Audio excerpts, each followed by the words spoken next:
here we are, everybody. No, you're not hearing things. This is not a West Country accent. Shad's here hosting the landmark 50th edition of the All Four Back podcast with my co-host, Dan Winchester, aka Chester 430, aka Sign Dan Winchester, and it's his birthday today. Good evening, Dan. Good evening, Shad. Good to be here, mate, as always. Good man. Making a comeback. The comeback's going well. To a point, mate. To a point. Okay. And also our producer stepping in for Hadge, who's feeling a bit under the weather tonight and taking a little break. It's Stephen, aka Tank, aka the fatter stuff in FPS. Hey, Stephen. Good evening. Oh, are we doing bingo tonight? No. Yeah, Oh, I'm sure we will. Not a chance, mate. Not a chance. We're doing Shad's bingo to see how many times he swears. I'm trying my very hardest not to. Promise. Tonight we're going to be chatting about the World Championship Qualifiers, both of them. The one on Sunday, which was supposedly the tougher one, and the Tuesday review, Tuesday qualifier. My ride of the week. Then we're going to get DL Shaw in, and we're going to do a little Spartans review. And then after the break, we'll be jumping in with a North season review. And then we'll have the World Championship Grand Final draw, and then chat a little bit about the World Championship Final after that. But we're starting with the World Championship Qualifier, the Sunday one, which took place at Lonigo. Probably seen as the toughest of the qualifiers. A lot of people seem to think. There were very few surprises. All the big guns managed to qualify. But there was one surprise. Tank?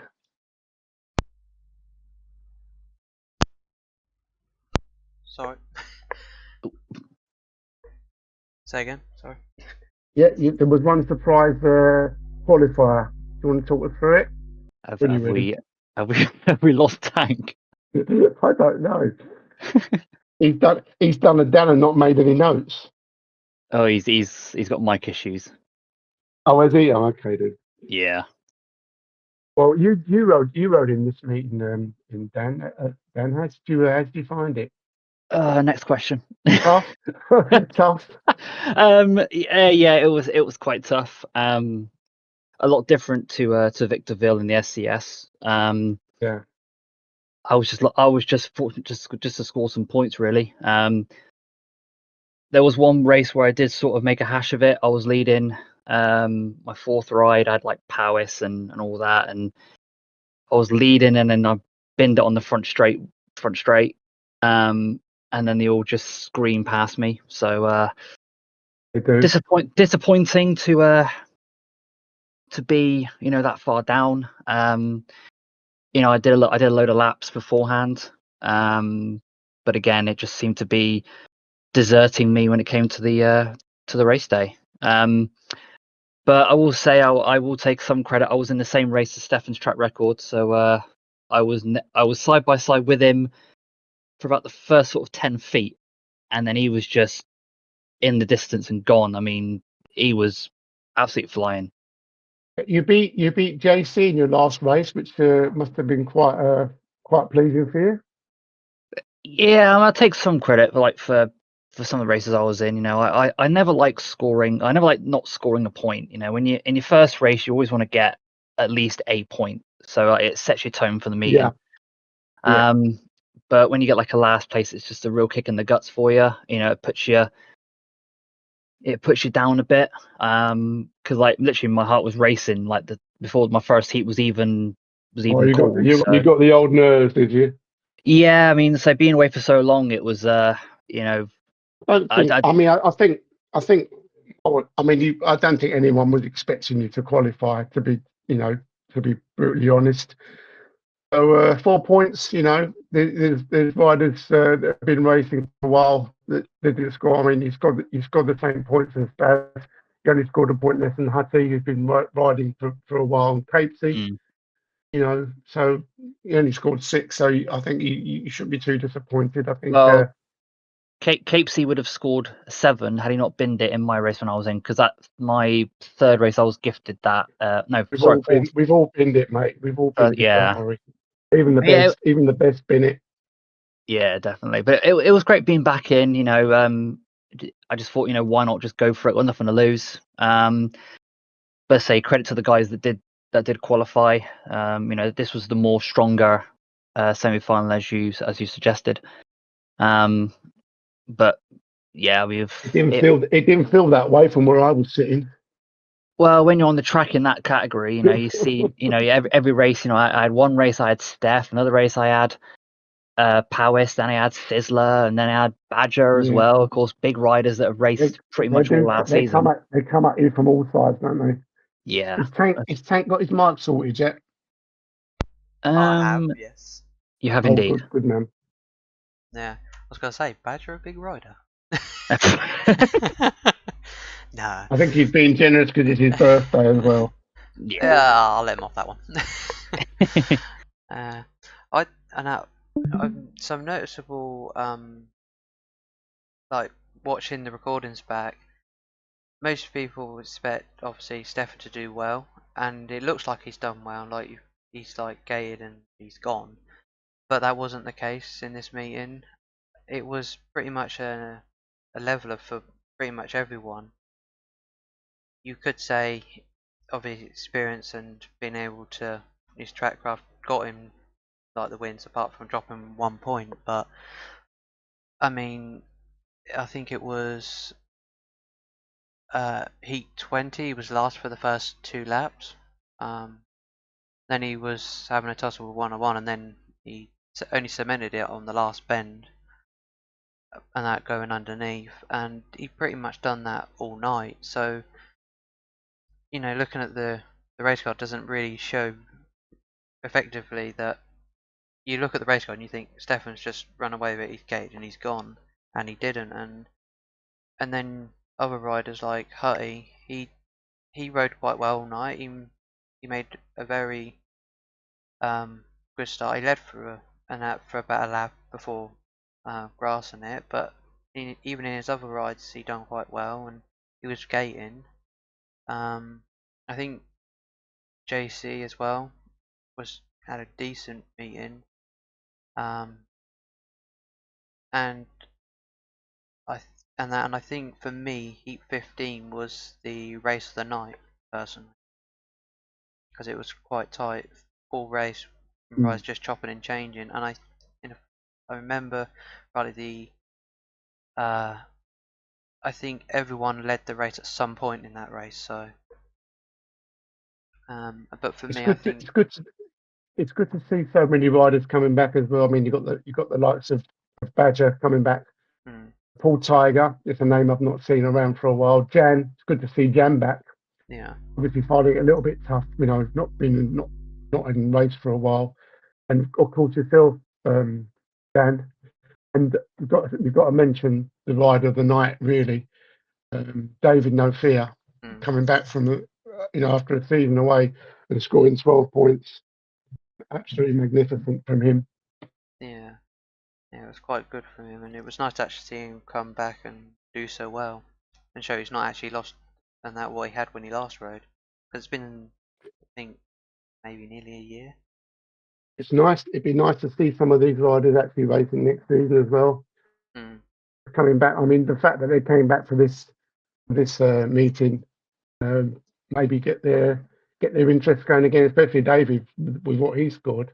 Yeah. I think a lot of people, a lot of skippers will be looking at him for next season if he signs up. Obviously, we don't know yet because sign-ups aren't being done the same as they were last year, so no one would actually can go on the forum to see who signed up. We're going to see how that works. Right, we'll jump into the second qualifier, which also took place at Lanigo on the Tuesday evening, which is supposed to be, some people saying the Diddy qualifier with all the lesser known riders, but there's still some decent names in there. I mean, you've got the likes of Dreadlock, Go Yourself, Tank, Sky Rider, Racer Ryan, Big Slow Caney. And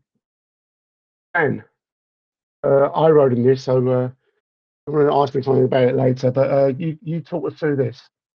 Yeah, we'll see the second semi-final long ago. As you said, it was the more of the easier draw, as you said there.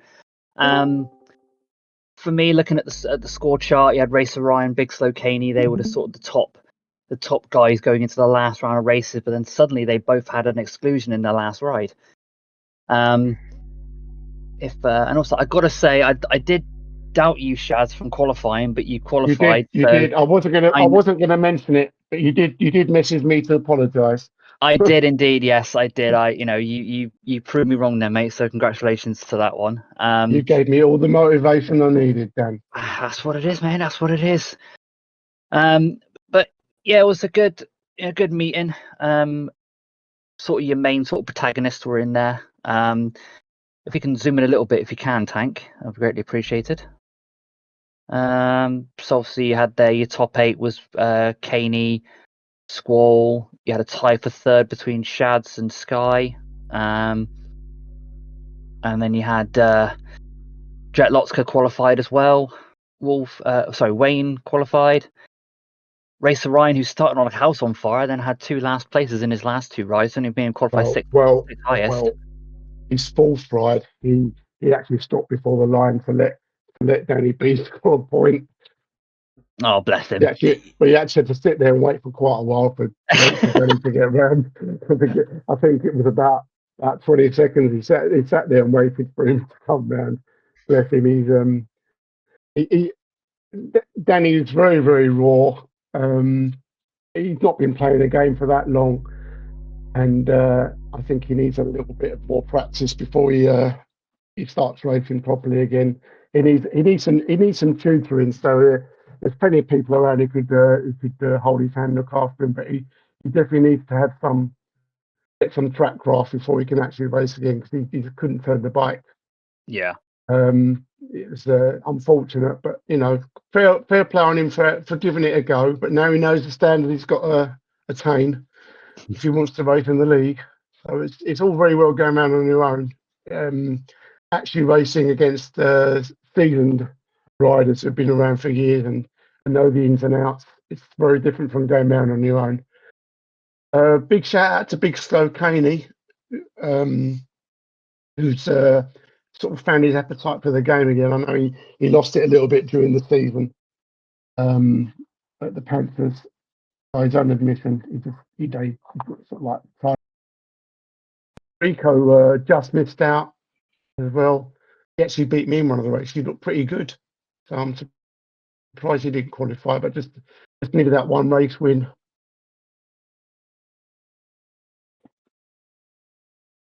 Yeah, I agree with that one. Now, of course, this one it wasn't a runoff on this one. It was the first semi-final, wasn't it? No, there was no runoff in this one. No, it was only the first one. JC and Jan ran off in the first meeting. Yeah, but as I said, it was a good, evenly matched semi-final. So seeing McNally there score a race win in his fourth ride there. Yes, yeah. And I've just noticed, Shad, you started with a win on blue and then ended with a win on blue as well. Yeah, that was the controversial. I'm say controversial Heat 18 where Danny B came out of the grass and smashed into Hadlington. It's if you look at the recordings, and I think Wayne and myself was just going around the third bend on the last lap when Hadlington was sort of like broadsided on the first bend of lap 3. So I mean he was way behind. It would have taken something very, very strange for me and Wayne to have or fenced or whatever. I mean I don't know about Wayne, but I just took it easy for the last lap, and I just needed a couple of points to qualify, but actually won that one anyway. So yeah, but it's good to see Wayne coming back as well after a first heat 0 and scraping in with 9 points, and he's scraping in with 9 points. I mean that's weird, isn't it, when you think about it? 4 or 5 riders in double figures. I mean, it looks difficult. It looks easy on paper, but when you're out there and you're racing against these guys, it's not that easy. It's not that easy. I mean, obviously, I'd rather be in this qualifier than the last qualifier. I don't think I would have qualified in the last one. But yeah, looking forward to Sunday. Should be good. Right, can we move on to the Spartan season review? Yes, we will. I think DL is with us in chat. So DL, if you are ready. Rider of the week. Hey gents, how's it going? We're doing the oh, right week after. Yeah, We've got Dan in now. Yeah, good. Ethan, Dan, how you doing, mate? Yes, very well, thank you. No worries, mate. Thanks for dropping in. Yeah, thanks for jumping in last minute. No worries. So, Spartans, what a season you guys had. Just missing out on second place in the league with that last meeting. I think it was a defeat. Was it last meeting defeat that you had that cost you second? Yeah, it was a title showdown with Yeah. Cows in the end.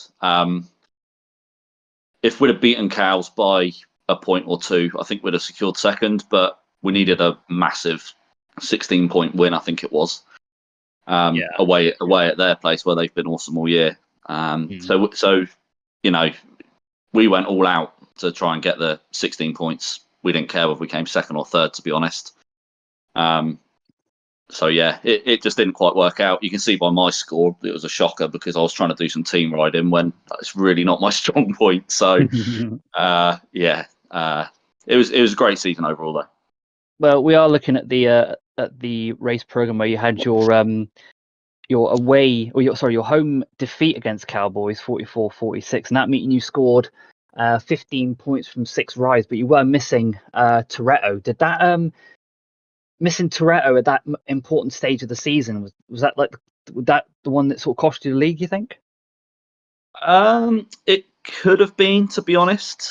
I think we had a bit of a controversial Heat 10 there. Twice against the Cowboys this season, we had a first Ben bunching incident, both in Heat 10, funnily enough, and we were on the wrong side of those decisions both times. We struggled a little bit with availability, especially at the start of the season. I'd say the first half of the season. You're right, Bobby. That Heat 15 was huge, to be honest. But yeah, Ben Thompson comes in with points. Cappy really started to find his feet at that time. Ryan was 12 from 12. It just didn't quite go our way. But yeah, my God, would I have liked Toretto in that meeting? I think he was 7 points. difference I did maker. 7 points from rider replacement as well, which is quite telling. Yeah, I'd have fancied Toretto to get a few more than that. Yeah, I think we all would. Yeah, It's been a revelation this season, though, Toretto. He has been, yeah. I moved fairly early last season to try and secure Racer Ryan as my number one. We'd kind of got on quite well the season before, so I kind of put all my eggs in one basket to get Ryan, and we were I think it was the World Champs or something like that we were practicing for, and Toretto just popped up in the server for a little bit, which had done a couple of times over the last couple of months. And I thought, do you know what? I can't resist, but just to message him, see if I can convince him to sign up again. And there you go. Look, 7.07 average is a bit of a joke, really. He ended up on 9 point whatever. I do worry that I've used up a little bit of a trump card there, to be honest. Well, I was just saying to the lads, obviously, I raced with Toretto back in S3 with the Icemen, and Wow. he was flying then as he was now. So to have him on a 7.07 average there and see him jump to almost over a 9.5 just shows that he's still got it, even though he's been away for a couple of seasons, I do believe. I want to talk about Cappy, if I may. I mean, Cappy it's his debut season in STS this year. And you see there on screen, he's actually upped his average from 5.9 to 7.74. In his debut season, how do you think he's performed for the Spartans this year? absolutely unbelievable, to be honest. He's been a breath of fresh air the whole season. He was due to go somewhere else during team building, but was unfortunately let down. And I had a spot open up, and as soon as I knew Kappa was available, I went and kind of got my claws into him, to be honest. Even though he was a Group 4, which is pretty wild for a new rider. When you get a kind of newbie who's so keen and so active in the community, it's just a complete no-brainer for me. And every single practice session, properly good guy, likes a laugh. It was just great fun, to be honest. So we're looking at the averages there. He's a great fella, isn't he? He's a great what? Sorry. He's a great fella to be around. I mean, he's always great. He's always good with the chat. He's infectious. Yeah, he really is. Yeah. Great addition to the game. I was just looking at the obviously the averages there. We're going to go back to the to week 5, where you went to Hackney, and Hackney at that stage were unbeaten, top of the league, and what a way to treat a guest. It's fair to say you were somewhat decimated there, I believe. I believe that Racer Ryan that night was in a hotel room, hence why he only scored 4 points. This match was kind of, just talk us through it, mate. I mean, because that one I think sort of was the turning point in the season for you. A little bit. It was certainly a low point, which we ended up kicking on from. Ryan wasn't in a hotel room for this one. It was one much further towards the end of the season. Can't quite remember which one it is. It might have been Wolves, possibly. I'd have to check that. But we put a reasonable amount of time into practicing at Hackney.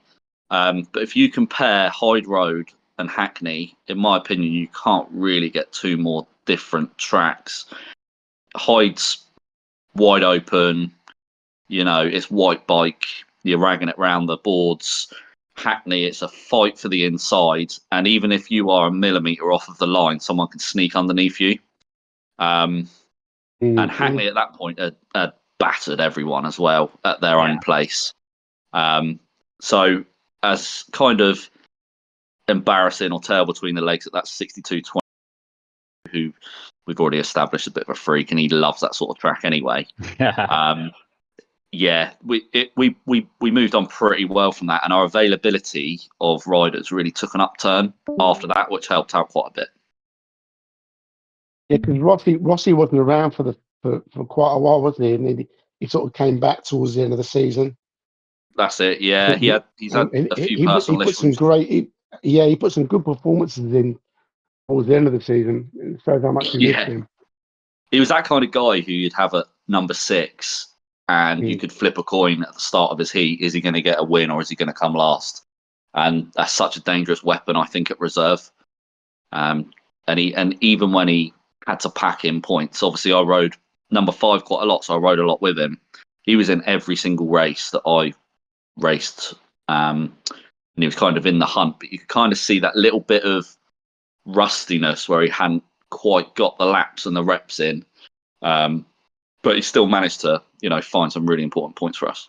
Yeah, I remember the meeting we Panthers had at your track where I raced against him, and I thought, I wouldn't say I came in cocky.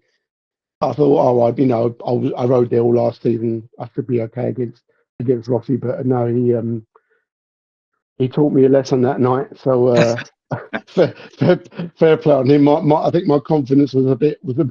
I was a little bit too overconfident that night. Fair play. No, he did pretty well. I was very impressed with him that night. Going back to Toretto, I was doing a little bit of research. He had the joint highest race wins in the league last season with Paris. 30 something, 34 race wins. 34 race wins and a 59.6% win, which is the highest in the league, even higher than Stefan. Yeah, which is pretty impressive. Pretty impressive. It's just He's the same. It's the same. The bottom end. The bottom end couldn't do it for you. a I little think that's bit. where I think that's where you suffered a little bit with Baz not finding his form at all last season. He And really did Ben towards had the some end, great which was meetings. He did towards the end, but I mean, yeah. you need strong reserves all season. And with Rossi sort of missing quite a bit of the season, it fell on Baz to do it, and he just, bless him, he couldn't quite do it. But no, the top four very strong, as we thought before the season started. And I actually had you as favourites to win the league. But you and the Cowboys, I think it's a toss of the coin between the two of you. I sort of didn't give Norse much of a chance, to be honest, and I was proved completely wrong. But hey ho, I'll be a bit more Yeah, careful with my predictions next season.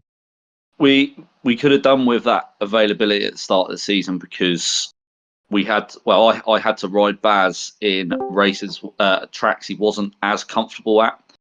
And then you can see it the second half of the season, I could kind of be a bit more flexible, choose who's going to ride at each track, and then Baz's form really picked up, which was really great. Just to pick up on what you said about Toretto and his win percentage, he's a really, really aggressive rider, and I don't know if this is true, but I wouldn't be surprised if his away average is actually higher than his home average because he rode a slightly different line to the rest of us do at Hyde. He rode a kind of blocking line on bends 1 and 2 where he goes in tight, meets you at the kind of boost point on bend You're right. 2. It is actually. It is. He's got a 10.19 away average. Yeah. That doesn't surprise me at all. And Yeah. the problem with that is in practice, brilliant. He's completely on it because it's a heat every minute kind of thing. Whereas in the meetings, it's a heat every 10 minutes, let's say. And it was I think he found it a little bit difficult to find that rhythm and take that rhythm that he had in practice and put it into the meeting. But when it came to different tracks, Rye House, unbelievable. Hackney, he was really good. Especially those kind of tighter tracks. Paulie was excellent as well. When we finally had him for the last meeting of the season. So he rides that really aggressive kind of do or die style, I suppose. All important question, Dan. Are you going to be captain next season? Will the Spartans be back? Yeah, my hat's certainly in the ring. I haven't heard that I'm not a captain. Looking forward to it. Great. Well, thanks very much, Dan. Thanks for coming on at short notice. No problems at all. And, cheers, fellas. Good luck next season. Cheers, mate. Looking forward to it. Cheers, DL. Bye-bye. Right, lads. It's time for my ride of the week.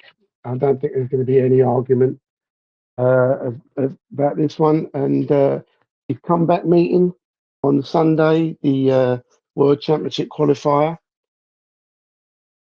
scoring 12 points, coming second in the meeting. I'm going to give it to David No. Yeah. What a boy! What a boy! I don't think there's going to be any arguments about that. Brilliant! Great one to have David No Fear on the ride of the week this week. Yeah, it's good to see him back. I hope he's back next season. Fingers crossed. Right, we're going to go in for the break, a couple of minutes, and we'll see you back soon.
We're back, all four back, landmark episode 50.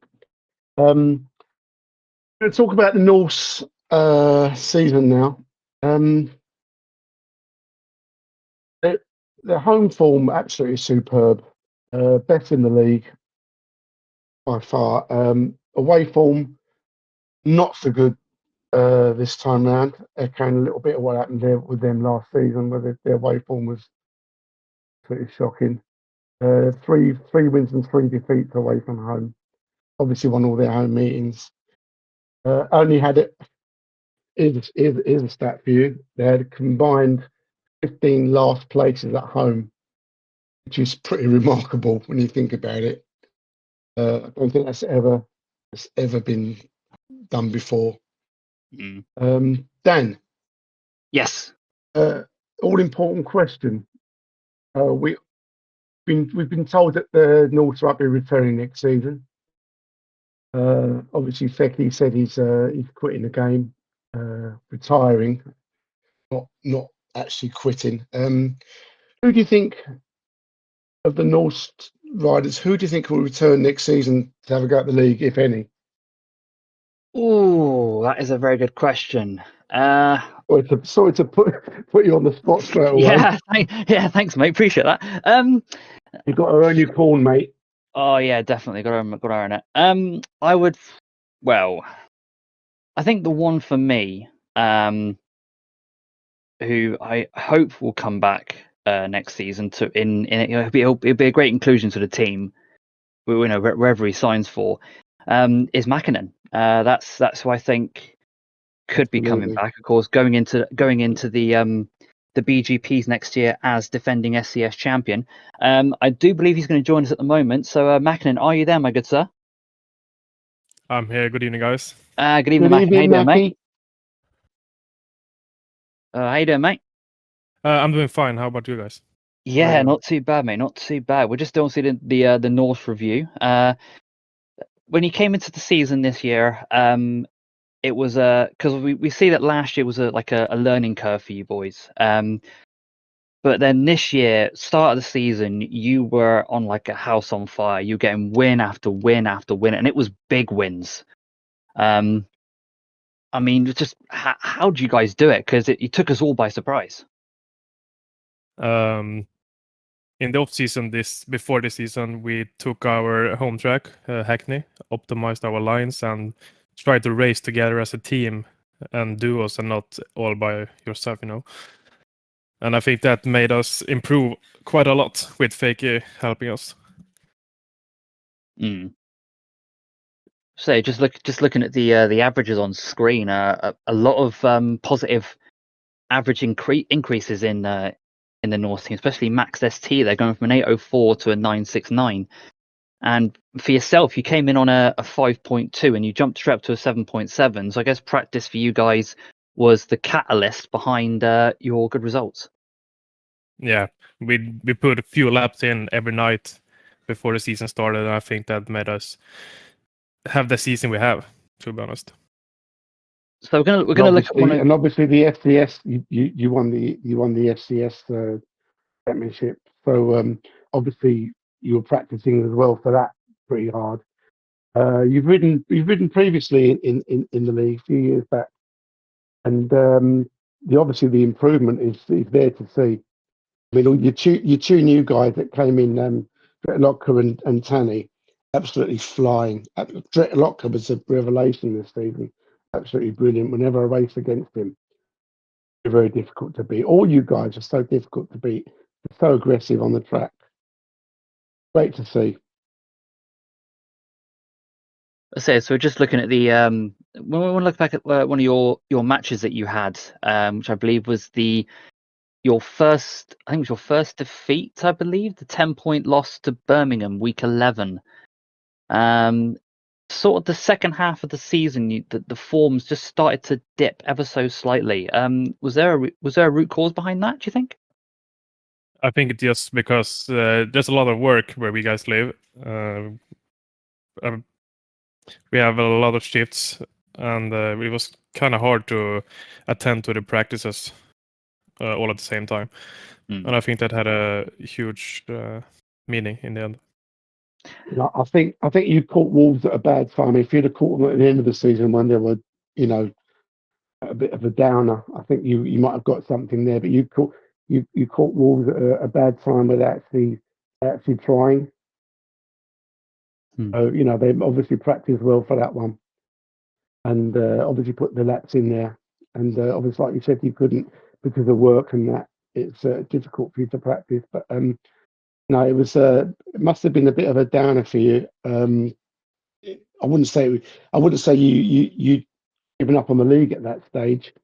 It would have made it very, very difficult from that stage, especially as the Cowboys are flying wherever they were racing. They were obviously the team of the season. So I think most people had you towards the bottom half of the table.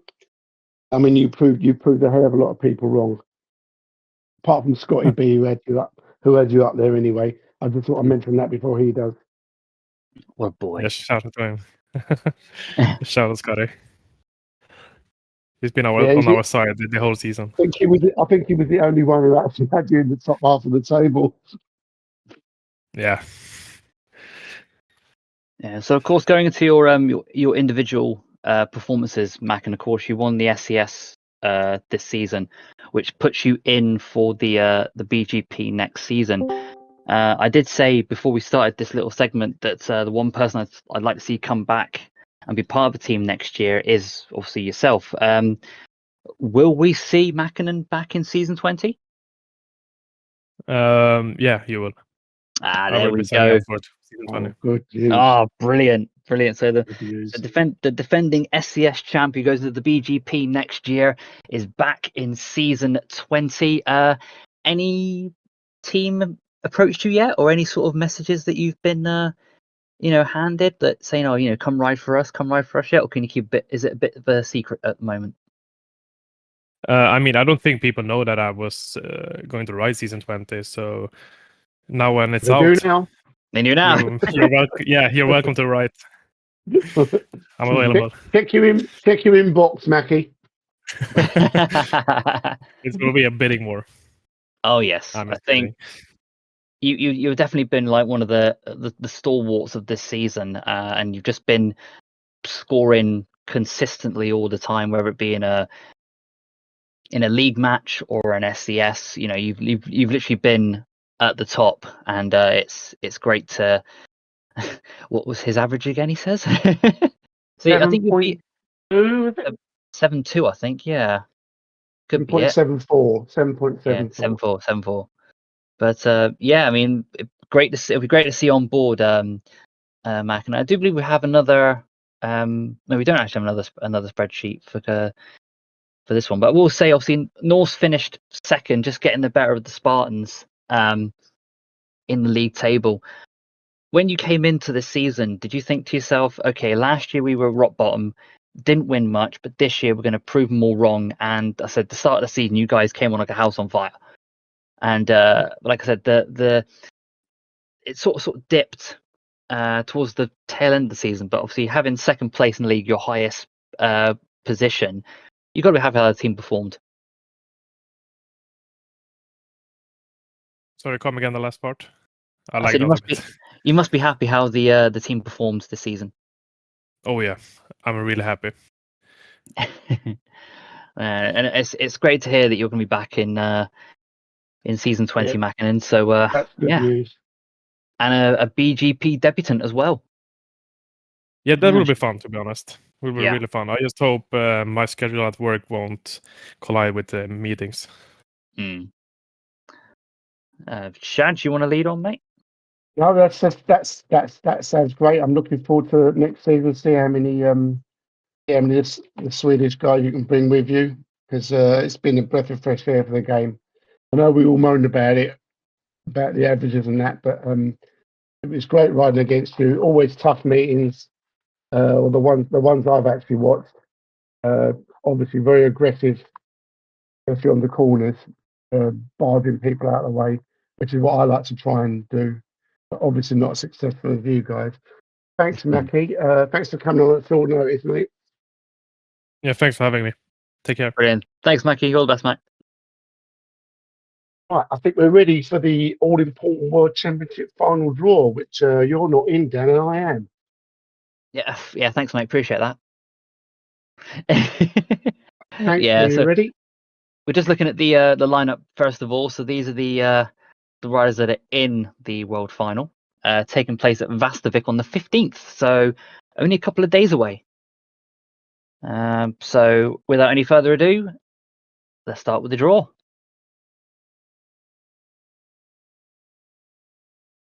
So a lot of big names in this meeting.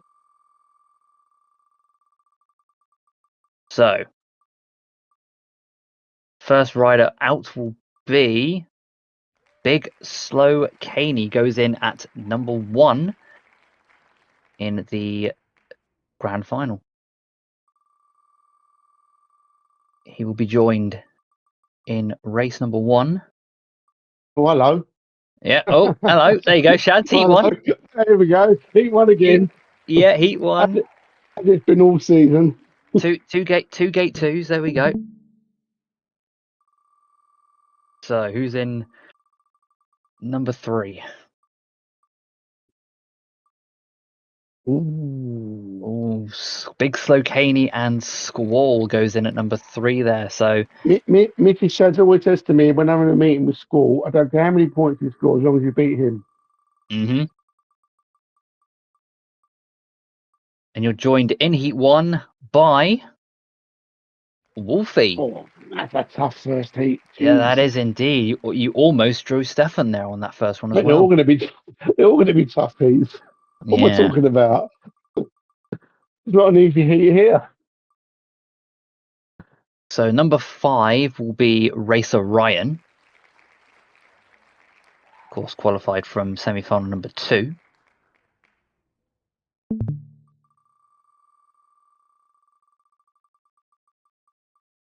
Riding at number 6. Oh my days. Straight up the box, Hello. Heat 2, Stefan Ryan. Oh, wow. Oh my god. You can guarantee the next name is going to be Paris. Oh, if it is, mate, that's a banging Heat 2. But it's not. It's going to be. dear. This Sky Rider. Sorry, Luke. No. Oh, I hope he Yeah, doesn't see that. Yeah, but who's in number 8 though? That's the only thing. Who's going to be drawing number 8?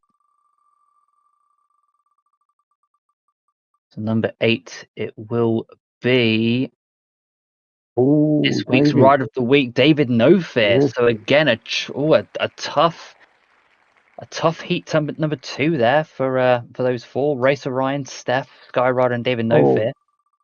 Is there an easy one? Well, we'll soon find out, as next out's going to be Spartan's skipper, DL Shaw, goes in at number 9.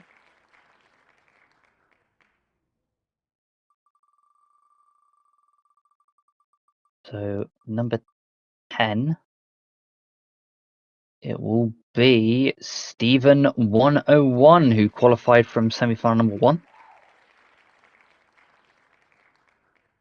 So this is a really, really good meeting. Some big names. The man who qualified from the runoff in semi-final 1, JC, goes in at number 11. And completing heat number 3, it will be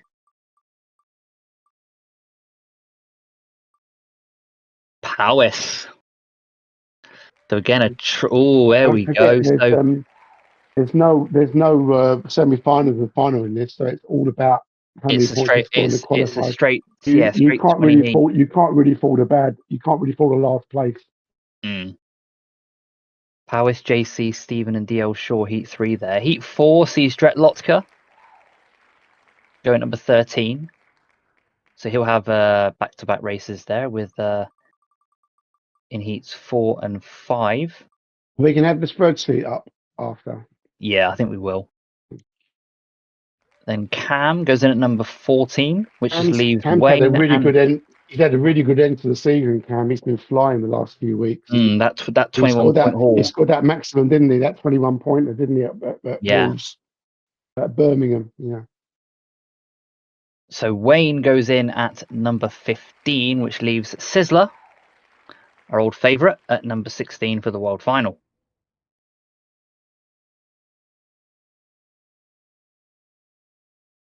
It's the fat kid. He can say what he likes because he's not around tonight. Yeah, Howard has got a free hit tonight. he'll listen to the podcast. Oh, he'll hear it. Oh no, he'll be aware. Don't worry, he'll be aware. Lead on, Chads. Lead on. Got three insides and 2 outsides. Well, it's a great lineup, as you said. Obviously, you're going to look at Stefan as a favourite going. I think he scored a maximum in last year's final, which was at Radford, I think. On the top of my head, I can't remember. I think someone. Obviously, I've not seen Stefan. I've practiced with Paris and Ryan. I've not seen Paris around here yet, but I can imagine he's with Bradford. Yeah, I can imagine Stefan is probably going as the favourite. I think last year Ryan and Stefan were on the same points going into their last heat, and they were in the last heat together. And Ryan came last, and Stefan won it. So Ryan would be pretty gutted about that. I mean, Ryan's a great rider, but he's always got one bad race in him.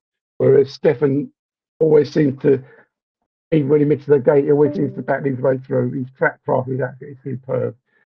As an outsider, I'd probably see it after seeing him in practice last night. I'd say Paris would possibly be on the podium there. Yeah, I wouldn't necessarily rule out Jet Locker. Always seems to do quite well in these meetings. Apart from those it's almost a hometown race for Jetlotka, what's being in Sweden. Yeah, it's apart from the ones I've mentioned, I can't really make a case for anyone else to actually win it. I mean, you get on the podium, yeah, but you can't really see past Stefan, can you? I know it's boring. Keep saying Stefan's going to win this, Stefan's going to win that, but the guy just is relentless, isn't he? Yeah, you literally get in a race with him. You'll be on the grid with him, and it'll just disappear, and that'll be it. Like it just takes one. It just takes one bad race. One bad race. You know, in the grass, whatever. And even on 12 points, you're not guaranteed to win it. No. You've got to be on it in every single race. It's so much different from the Grand Prix and the SDS, where you can sneak into the semi-final as some have done, and then win the semi-final, second in the semi-final, and then win the final. It's just like this is just totally different. This is old school. This is like 20 heats, the best rider wins. There's none of this sneaking into the semi-finals and finals and then getting jammy with a good gate. This is the real stuff. It would be my first time in a World Championship as well. So I'm just hoping to not embarrass myself. You'll be fine, Chaz. I'm sure you'll be. There we go. Nice easy race for you, mate. Nice easy. And race. There's not a lot of time. There's not a lot of time to practice like there is for some of these meetings. I mean, we've only got 2 days, haven't we? Yeah. So I'm not sure how much practice everyone else has done. I've not even decided what bike I'm going to use yet. I keep chopping and changing my mind. So maybe someone will open after this meeting and we'll have a few laps and see how we go. Should be good. Well, I think we're done for tonight. Just one thing I want to ask, if anyone who's not here tonight who's watching the recording on YouTube, if you could just give a like, so we know actually if people are actually watching. We're not wasting our time. It's nice to have the same people in chat, giving us some support and that. It was great to see people in chat, but we just no way of knowing how many people this is actually reaching. I mean, obviously, it'd be nice if we get as many eyes on it as possible, so we can plan again for next season. Yeah. So next week's show is going to be the final show of the season. Obviously, we're going to be reviewing the World Championship final, and there may be some other little bits and pieces that we're working on, and we'll hopefully have some more news about season 20, what's going down with that. Obviously, hopefully we're going to have Hads back next week because he was part of this not a meeting as such, but it was a experiment to see if the a different way of doing the team selections. Let's say, I think Hads will be around next week, hopefully, to talk us through it. Yeah. Something you're actually looking into at the moment, so see if we can sort of mix things up a bit. First, I say thanks very much, Dan, for holding my hand through this. My first time doing this. You did a grand job, mate. You did a grand job. Yes, thanks to Tank for his hard work doing all the graphics and that. And I think I only made one little mistake tonight. Got the Card of the Week and the Spartan thing the wrong way around, but hey ho, we live and learn. So, oh, hang on, Sizzler's in. Anyway, before Sizzler gets too involved, let's wrap it up tonight and say thanks to everyone for coming in and listening to us prattle on about the week's just gone. And we'll be here again same time next week for the final show of the season. So good night all. Good night. Have a good night.